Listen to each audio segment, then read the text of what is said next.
este pequeño monstruito que es el Código Electoral, pero que nos sirvió para administrar todos los procesos electorales en esa transición, porque era natural, era obvio, no podíamos hacer una ley perfecta, ¿verdad?, que satisfaciera todos los intereses académicos, jurídicos, y que fuera inviable y no funcional, inaplicable en una práctica política de desconfianza. Entonces se produjo lo que se podía producir políticamente, fue un acuerdo político, y con eso administramos, digamos, la primera etapa de la transición de posguerra. Pero ahora ya tenemos más de 15 años de haber salido de eso, es decir, ya hemos tenido una sucesión presidencial que incluso no solo pasó del mismo partido, de un candidato presidencial a un presidente electo, o de un presidente electo a otro. Ahora ha sido un cambio dramático, ¿verdad?, importante para reafirmar la democracia, que el partido que estuvo alzado en armas durante la guerra se transforma en una entidad política, hace política dentro de los parámetros de la democracia representativa y gana las elecciones. Un partido político que exigió en varias ocasiones esta reforma, ¿no? Por supuesto,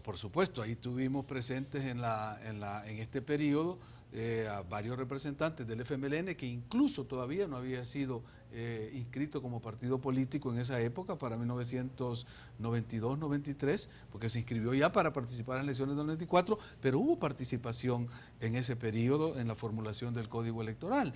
Entonces, por cierto, era Dagoberto Gutiérrez que estaba participando, y lo hicimos, fuimos a divulgar el código a través de la Federación de Asociaciones de Abogados en todos los departamentos del país, para demostrar que había la voluntad política de jugar con las reglas del juego democrático. Pero ahora eso se ha agotado, es decir, esas reglas que permitieron administrar esa transición de la guerra a la posguerra, a la primera fase institucional, están agotadas. Necesitamos modernizar el sistema electoral, necesitamos democratizarlo, se tiene que regular el financiamiento de la vida política en el país. Somos el único país en el continente que no tiene regulada las finanzas de los partidos. Por eso es que vemos casos extraordinarios, y no para criticar solo a la derecha, porque siempre hemos dicho que la derecha se benefició todo el tiempo de los grandes recursos, de las grandes corporaciones, de los sectores privados, todo el financiamiento era para ellos.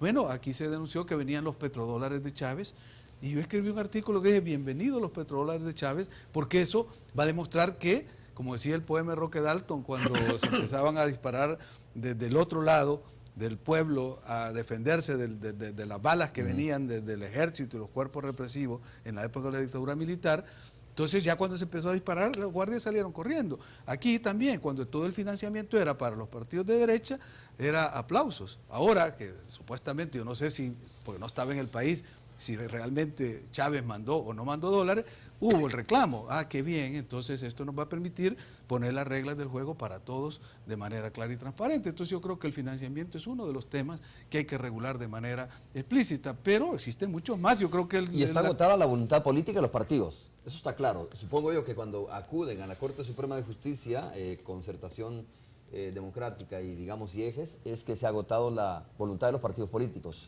se ha puesto a prueba la voluntad de los partidos políticos.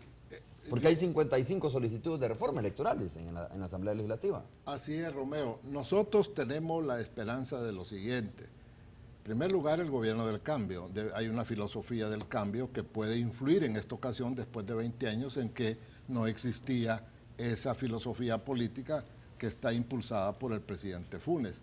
Segundo, estamos haciendo la prueba, e insisto, tenemos la esperanza de que el recurso de inconstitucionalidad se va a admitir porque conozco a los magistrados de la sala. Estamos depositando las organizaciones de la sociedad civil toda nuestra confianza en los nuevos magistrados de la sala de lo constitucional. Fíjese usted, por ejemplo, ha habido una comisión interpartidaria que, como dijo alguien, se ha agotado, ha discutido casi todas las reformas electorales y no han sacado ninguna sustancial. De las que sacan es cuando, recuerdo yo no hace mucho, dada la correlación de fuerzas que hay en el tribunal, que sigo criticando, que no debe estar integrado por partidos políticos, y ya se demostró de que no funcionan como es debido. Entonces, por ejemplo, ahí han pasado discutiendo la ley de partidos políticos, la vez pasada en ese foro, la semana pasada, no se llegó a ningún acuerdo. El voto residencial es acercar las urnas a las personas que no pueden votar o tienen dificultades para que sea más fluida la votación. Eso lo tiene Venezuela, lo tiene el voto residencial, tienen el voto electrónico, Honduras tiene las candidaturas independientes. Y si vamos, tienen en la reforma del 2004, los hondureños introdujeron el voto de los hondureños en el exterior, y nosotros que tenemos 2,5 de habitantes